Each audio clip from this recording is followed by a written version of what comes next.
Abra por gentileza a paz do Senhor Jesus Cristo, sua Bíblia, em 2 Coríntios, capítulo 9, versículo 8, uma breve palavra. Continuamos com o segundo ato profético e creio que você em Cristo está preparado. 2 Coríntios 9, 8. E Deus é poderoso para tornar abundante em vós toda graça, a fim de que, tendo sempre, em tudo, toda suficiência, superabundeis em toda boa obra. Sente, por favor, amados. Precisamos sair da dimensão da alma para a dimensão do espírito. Isto é muito bom. A Bíblia diz em 2 Coríntios capítulo 11, versículo 2 e 3, que se perdermos a simplicidade de Cristo, perdemos o poder de Cristo, a eficácia de Cristo. A dimensão da alma é: se eu sentir, se eu ver, eu creio, se eu tocar, eu creio, se eu me arrepiar, eu creio. Essa é a dimensão da alma. A dimensão do Espírito é a dimensão da palavra, do crer, confessar e crer que Deus vai começar a trabalhar naquilo, aquela semente vai virar fruto na estação própria. A dimensão do Espírito é sem complicações. Descomplica. A dimensão do está escrito, crer, continuar alimentando a fé, limpando-se do mundanismo, da carnalidade, do pecado, crendo no perdão pelo sangue de Jesus, no trabalhar santificador do Espírito Santo, e semear profeticamente. Essa é a nossa parte. A fé que crê e que semeia. Isto é tudo que Deus precisa para fazer a semente germinar. Amém, irmãos? Depois que você semeia, você agradece toda vez que lembra do ato profético, como o memorial lá atrás. Deus está trabalhando nessa semente. Não só na hora que você falou, mas Ele vai trabalhar desde aquele momento até que aquilo apareça no visível. Muitos dizem: Deus, seja comigo essa semana. Deus disse: nunca te deixarei, jamais te desampararei. Então é uma oração tola da alma. Teremos um avivamento se conseguirmos 1 milhão de pessoas orando e suplicando avivamento. Não, o Espírito está derramado. O Espírito Santo será convosco para sempre. Agora são níveis de entrega e renúncia, só isso. Quando nós complicamos, irmãos, aí o inimigo se aproveita. Vamos ficar na simplicidade da palavra. Palavra. Se você quer que a palavra opere na sua vida, não misture ela com carne, alma, opiniões de pastores. Está escrito. Deus disse, eu creio e vou continuar crendo. Aqui em 2 Coríntios 9:8 é uma realidade espiritual, no reino espiritual, que vai dar substância no visível através da sua fé perseverante. Deus é poderoso para te dar sempre em todas as áreas de forma transbordante, para que você possa praticar boas obras em todas as áreas. Recursos espirituais, emocionais, materiais, todas as áreas está aqui. Nós tiramos o efeito da palavra quando nós misturamos isto com crendice ao invés de misturar com fé. A Bíblia diz em Hebreus 4:2 que quando a palavra é misturada com fé, ela vai dar resultado. Eles disseram lá em Marcos 1:22, esse Jesus é diferente, porque ele fala como quem tem autoridade. Ele fala e os demônios obedecem e se retiram. Não é como os fariseus. Por que os fariseus falavam e não havia virtude? Sabe, meus amados irmãos, se você tem informação, você passa informação. Mas se você tem revelação, você libera uma atmosfera. Amém, irmãos? Por isso que nós incentivamos o relacionamento diário com o Senhor. Nada menos que isso. A Bíblia diz em Colossenses capítulo 2, versículo 22 e 23, que se eu colocar doutrinas de homens na minha pregação, isto vai tirar o poder de Deus naquela mensagem. doutrinas de homens, ideias humanas, pessoas que pregam na alma, mensagem bem elaborada, mas eles não estão no espírito, eles são emocionais, não são espirituais. A emoção, ela muda à medida que a unção vai trabalhando, só que a emoção é o efeito, não é a condição. Eu não dependo sentir. A palavra de Deus diz que ele está, eu creio, assunto encerrado. Quando eu coloco doutrinas de homens, irmãos, eu acabo dissolvendo o poder da palavra de Deus. Doutrinas de homens. Depois que você acertar os papéis, aí Deus vai agir na sua vida. Mas você já está arrependido. Depois que você chegar a um nível de largar isso que você está se arrependendo, aí Deus vai agir, colocando a bênção lá para quando você for perfeito. Quando na verdade, quando você está arrependido, aquilo não é computado. A Bíblia diz em 1 João 9, quando eu confesso, o sangue de Jesus me purifica dos pecados. A Bíblia diz claramente, meus irmãos, em 1 Coríntios 11, 31, que o pecado que eu estou lutando contra ele com sinceridade, chamando de pecado, não é computado contra mim. Em Romanos 3, 28 e 4, 5 diz que Deus não está computando o meu desempenho, mas sim a minha fé, e que se eu confio nele, o meu desempenho é declarado como perfeito, porque o sangue completa o meu testemunho. Porque 1 João 3, 2 e 3 diz que quando eu ver Deus face a face, eu serei perfeito como ele no desempenho, mas hoje já sou perfeito no Espírito. 2 Coríntios 5,17. Portanto, vamos começar da onde somos perfeitos. Nós temos um espírito perfeito, uma fé perfeita, uma palavra perfeita. É daqui que o resto vai ser aperfeiçoado. Doutrinas de homens acabam estragando a palavra. Às vezes você vê pessoas pregando a palavra e o espírito não está liberado na vida do pregador. Portanto, as pessoas não conseguem praticar aquilo. Elas concordam, elas choram, elas se emocionam, mas elas não são transformadas. Porque se você tem vida com Deus, a vida com Deus flui junto do teu coração para a tua boca, transborda, amém, irmãos? E a virtude toca as pessoas. Doutrinas de homens. Segunda coisa que tira eficácia da palavra de Deus. Em 1 Coríntios 1,17 e 1 Coríntios 2,5 diz que a sabedoria humana é intelectual. A sabedoria humana intelectual. O homem começa a viajar na maionese, irmãos. Ele prega 45 minutos sem citar um versículo. Aquele que fala de si mesmo, ele está procurando holofote para si. Paulo dizia, eu não prego com sabedoria humana, eu prego a palavra de Deus. Então quando o homem fala, você fica, oh, que novidade, puxa, que sacada, mas não é, meu Deus. Quando você fica admirado com o pregador, isso não faz com que Deus confirme, porque Deus confirma a mensagem que exalta a Cristo, não o pregador, não a placa da igreja. Quando o pregador ele aparece mais do que a pregação, Deus não confirma personalidades, ele confirma a sua palavra. Então há pregadores que não têm intenção, uma impressão de serem tão inteligentes, irmãos, porque eles falam, pregam 1h30, se citar 1 ou 2 versículos. Mas isso não é pregar a palavra.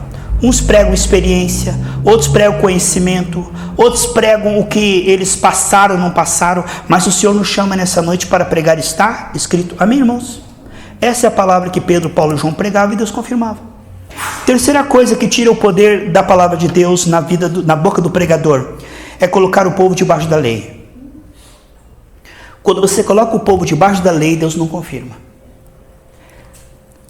Se você jejuar 50 dias, aí Deus vai operar aquilo que você precisa. O jejum não é para ter mérito, é para ter revelação.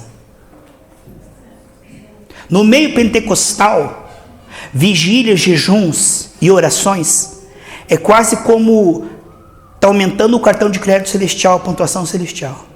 Eles fazem para serem aceitos, para serem merecedores. O grande problema da consagração é quando ela é feita com a motivação errada. Em Isaías 58 diz que o jejum que Deus não recebe, aquele que jejua para depois se aparecer no púlpito e julgar o povo e criticar o povo e dizer, vocês são carnais, eu sou espiritual, porque eu estou em santa consagração. Então, a consagração que leva o homem a se ufanar, a ser soberbo e achar que isso é mérito. Quando você jejua e diz, porque eu jejuei, você não jejuou, eu mereço mais que você. Não, eu sou privilegiado, porque eu jejuei, eu vou perceber mais a Deus que você que não jejuou. O jejum, Jesus falou, os fariseus dizem, por que os seus discípulos não jejuam? Ele falou, por que eu vou jejuar? Eles vão jejuar. Eu estou aqui com eles, ó. Mas quando eu for retirado, eles jejuarão, porque aí eles precisarão exercitar o Espírito para me perceber. Então o jejum é um nível intenso de entrega para perceber o Senhor. Mas não é um pagamento para ser curado, receber um emprego. Eu fiquei 50 dias até Deus me dar um emprego. Irmão, isto tira o poder de Deus da sua vida e da palavra. Quando você faz qualquer coisa para ter mérito, aquilo é computado como obra morta. Paulo chegou a um ponto que ele chegou ao fim dele mesmo. Ele diz em Filipenses 3,9, eu cansei de chegar diante de Deus e Deus, se eu merecer, o Senhor me dá isso ou aquilo. Chega, zera. Pai, por causa do sangue de Jesus, me ouve e me atende. Filipenses 3,9. Em João 14,6 diz que ninguém pode chegar a Deus pessoalmente e falar assim, Deus, aqui é o Carlos, tá? O negócio é o seguinte, não, ninguém pode tratar com Deus sem um advogado, sem um intermediário. Eu só posso chegar a Deus em Cristo, só. Na força e na fé do Espírito. Eu dependo da justiça dele, uma justiça emprestada para que Deus me ouça, me atenda e me responda. Portanto, sem essa consciência de que eu mereço e tenho crédito limitado em Cristo e assunto encerrado, tudo que eu faço é para merecer. Puxa, irmão, estava cansado, trabalhou o dia inteiro, né? Você estudou o dia inteiro, hein, Humberto? Saiu de casa cansado e veio até aqui. Você merece a bênção. Eu estou colocando você debaixo do não receber. Porque você está indo com obras diante de Deus e não com a fé na obra consumada que me fez merecer tudo para sempre, crédito ilimitado. No momento em que eu apresento qualquer obra para ter mérito, naquele momento eu perco a bênção. Então, doutrinas de homens são ótimas para fazer com que você ganhe pontos na religião e perca a glória de Deus, porque a glória de Deus só pode ser de graça e só pode ser em Cristo, e só pode ser no Espírito. Se você colocar o elemento humano, o barro, aí estraga a água, não dá para tomar.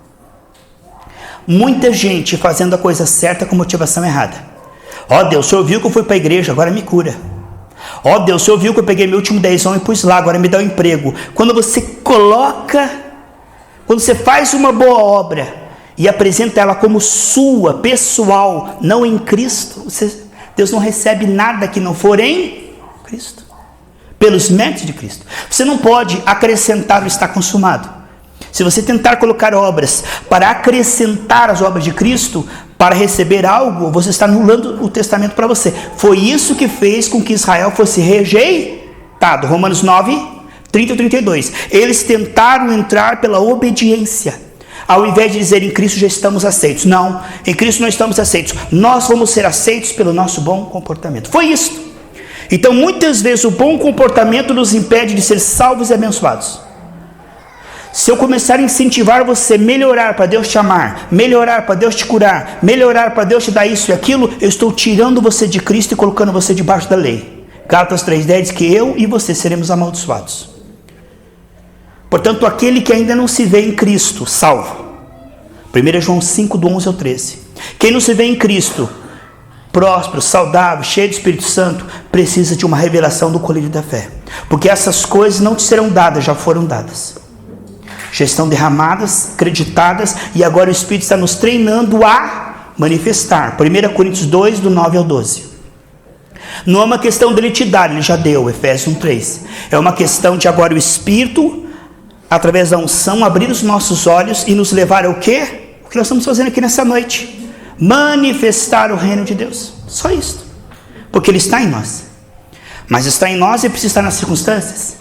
Agora, entre nós e as circunstâncias está a substância que é a fé viva, que produz fruto, não morta, passiva. Muitos creem que Deus pode fazer. Você crê que Deus pode te curar? Creio, pastor. Você crê que Deus pode te prosperar? Muitos creem que Deus pode fazer. Essa é uma ruína. A ruína de muitos é crer que Deus pode fazer, ao invés de crer que Ele já fez, já derramou, já te deu, tudo é seu. Se você esperar Jesus subir na cruz para te curar, você vai morrer sem a cura. Porque você está usando a esperança em vez da fé. A fé não crer que Deus pode fazer. A fé é crer que Deus fez, está fazendo agora através da nossa fé. Ele é o autor e consumador da fé. Ele nos deu uma fé e agora Ele está. Irmãos, você crê que Ele diz abrir a tua boca e Ele te encherá? Ele diz que tudo que você fizer Ele vai confirmar. Isso é um fato. Eu não estou tendo um arrepio. Não estou vendo um anjo, Não estou vendo um anjo, não estou arrepiado. Mas eu não preciso disso. Eu só preciso do versículo. Pedro disse, se você disser uma palavra, eu ando sobre as águas. Uma palavra. E nós temos aqui quantas palavras? Então tudo que está escrito aqui é verdade. Amém, irmãos? Então nós tomamos dessa palavra e dizemos, está escrito, eu creio. Não preciso de mais nada. Cuidado para não tentar acrescentar nessa matemática doutrinas de homens. Porque os homens dirão, depois que você fizer essa campanha e trouxer um envelope aqui, a tua vida vai mudar. O que é isto? Gálatas capítulo 1 diz que se alguém vier e pregar outro evangelho é amaldiçoado. Depois que você ofertar, você será abençoado. A Bíblia diz que você já é abençoado. Depois que o ungido, que quer dizer Cristo no grego, o ungido, que estou em santa consagração, eu sou ungido, eu sou o homem de Deus, vocês são a plebe, a segunda linha, a unção está na minha vida, eu vou subir no monte, e quando o ungido subir no monte e juntar o teu dinheiro com a minha unção, a tua vida vai mudar. O que é isso, irmão? Um outro Jesus, um outro evangelho. Porque o Jesus já fez o sacrifício, e tudo é de graça. E o povo engabela, irmão. Sabe por quê? Por causa da alma. Estou sentindo arrepio aqui, Um anjo me falou, eu tive um sonho. Gente, eu tive um sonho. Deus me falou assim, Deus vai dar um livramento para vocês esse ano novo. O Salmo 91 não é o Salmo do livramento? R$91, irmão. Não é 90, não é 92. R$91 você vai me trazer aqui, colocar no envelope, e eu vou subir no monte. Eu vou ficar a noite sem dormir, irmão. Eu vou levar os envelopes comigo, irmão. Se estiver chovendo, eu vou ficar na chuva, por sacrifício a vocês. Como disse aquela bispa com as bispinhas, olha aqui, nossos joelhos são tudo esfolados. Olha o sacrifício que nós estamos fazendo para você receber a bênção. Nossos joelhos estão sangrando. O povo embarca. Não é à toa, Selma, que se chama de ovelhas. Perece por falta de conhecimento. Mas quero ver eles enganar uma pessoa que tem uma fé esclarecida. Quero ver alguém dizer isso para você, se você vai ser otário. Porque a cacunda do otário é o puleiro do esperto. Enquanto houver um otário, vai haver um espertinho. E o povo nada com Bíblia, nada com Deus. Por isso são facilmente, a Bíblia diz, 2 Tessalonicenses capítulo 2, do versículo 10 ao 12, que o diabo facilmente enganará multidões e produzirá milagres. Sabe por quê? Porque o diabo trabalha com eles. Aí você vai ver que nessas campanhas vai ter um monte de gente, uma fila de gente, Silvano, contando testemunho. Por quê? Porque o diabo está cooperando com eles para eles irem para o inferno. É que nem aquele peru que você vai alimentando e fala, como esse dono gosta de mim? Aí vai chegando perto do Natal, esse meu dono está me olhando estranho. Eu não ama o peru. Ele estava alimentando para o Natal. Assim o diabo, ele não ama ninguém, ele está alimentando para o inferno. E as pessoas são ingênuas, perecem. Mas você tem conhecimento, a palavra de Deus é a verdade. Se alguém disser algo que não bate com a palavra, que não tiver 2 ou 3 versículos para respaldar, porque você não pode criar uma doutrina em cima de um versículo, tem que ter pelo menos 2 ou 3 para respaldar. E nós vamos fazer aqui um ato profético, porque foi Deus que mandou. Ele nos fez seu corpo. O cabeça comanda através do corpo. Para que serve o corpo, Aurora? Para expressar no visível o que a mente pensou. Então, o cabeça é Cristo, Rei dos reis, Senhor dos senhores, dominador, domínio. Aqui está. Cristo é o cabeça, nós somos o corpo. Nós somos embaixadores, porta-vozes. Nós somos representantes legais. Nós somos aqueles que damos voz ao Espírito, que Ele tanto deseja que o Verbo se faça carne, no sentido de apareça através da nossa vida física. Porque quando eu saio de um corpo físico, a minha vida melhora milhões de vezes. No momento que eu saio desse corpo, minha vida melhora 1 trilhão de vezes. Estar com Cristo é muito melhor. Mas enquanto eu estou num corpo físico, eu estou visível, vocês podem ouvir minha voz, e eu posso orar por enfermos, então é útil para o reino ficar. Mas se eu saio desse corpo, aí é muito melhor, muito. Paulo disse assim, o tempo da minha aniquilação chegou, ele disse, o tempo da minha partida. E quando você parte desse corpo, você continua existindo, não é um fim, você continua existindo.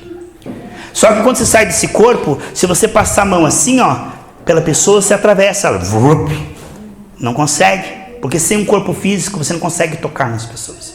Então o corpo tem as suas desvantagens e suas vantagens. Enquanto estamos num corpo físico, temos legalidade nessa terra e temos voz, temos condição de tocar vidas. Então é útil para nós, para o reino de Deus. E tudo isso tem galardão, irmãos. Toda boa obra será computada como galardão no céu, mas não como merecimento para a salvação.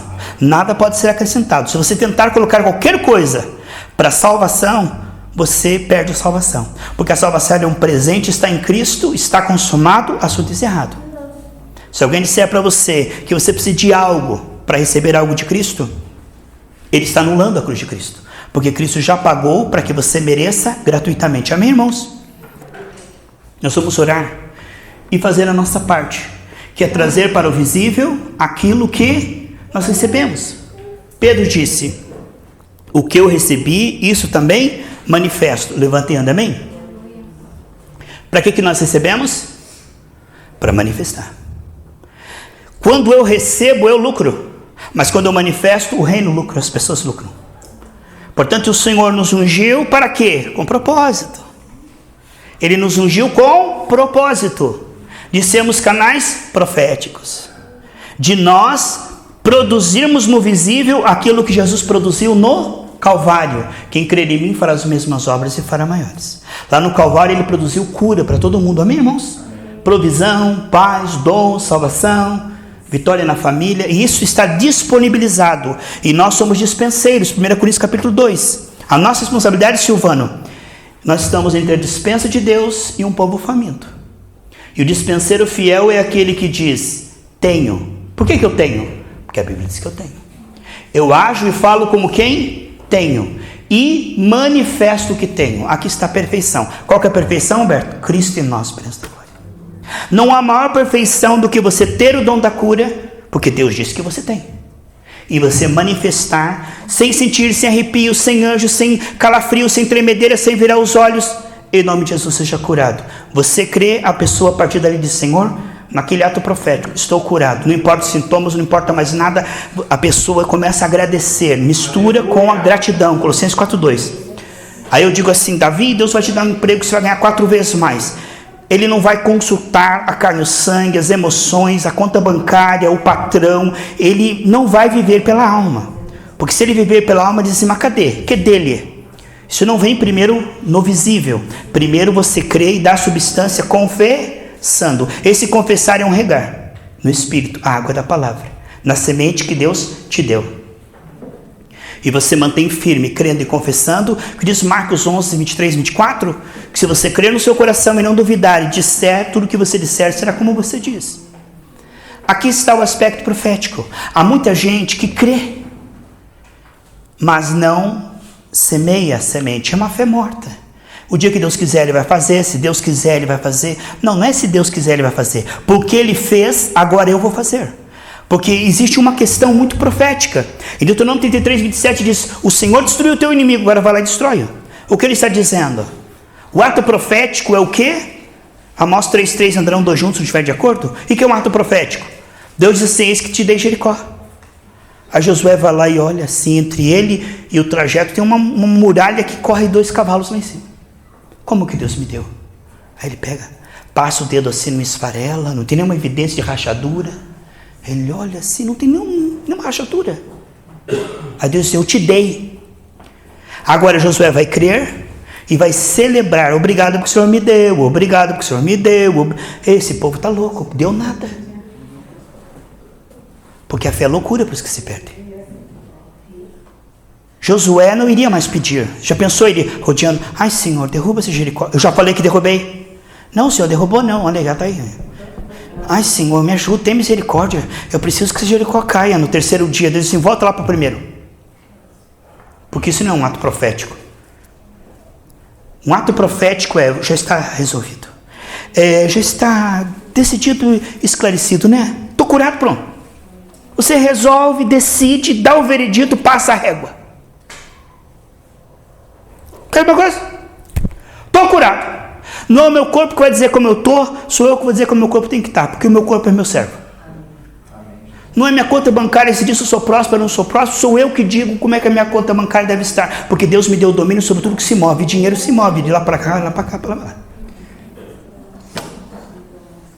Domínio. Falar como quem tem domínio é a maior humildade que existe. Falar como quem tem autoridade é honrar o sacrifício de Cristo. Orar como quem tem autoridade é dizer o sacrifício de Cristo é verdadeiro e tem eficácia. Isto é exaltar o sangue de Jesus. Agora dizer, eu não sou um pobre pecador, quem sou eu? Isto é pisar o sangue de Jesus, dizer assim, ele não me salvou, ele não me limpou, ele não me ungiu, o Espírito está em mim, incompetente.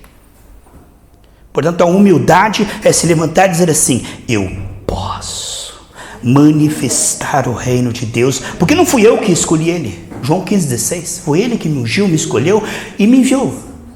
Portanto, eu devo me ver, falar como ele diz que eu sou. Corpo de Cristo, representante legal.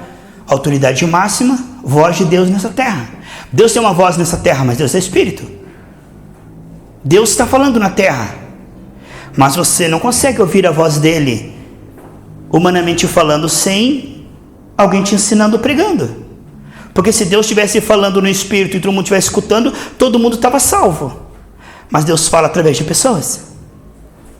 É claro que depois que você começa a andar no Espírito, ele fala direto, testifica no teu Espírito. Aí eu estou falando aos maduros. Chega uma hora que você começa a se arrepiar, mas aí já não é arrepio na alma, já é no Espírito. Chega uma hora que você começa a ter visões, mas aí já não é visão para crer, é visão de tanto que você crê que o reino começa a desaparecer. Então, isto como efeito é bom. Arrepio, rodopio, plantar bananeira, gritar, chorar, se for uma evidência da sua fé, é bom. Agora, se for um desespero, se eu não me arrepiar, Deus não está aqui. O culto que eu não me arrepio, Deus não está lá. Se o pastor não gritar, não escumar, Deus não tem poder no púlpito. Porque vai muita igreja, irmão, é 220, irmão. A coisa é assim, o que pegou o microfone tem que mostrar que é mais poderoso do que o outro que soltou. E o irmão, é porque é o poder de Deus.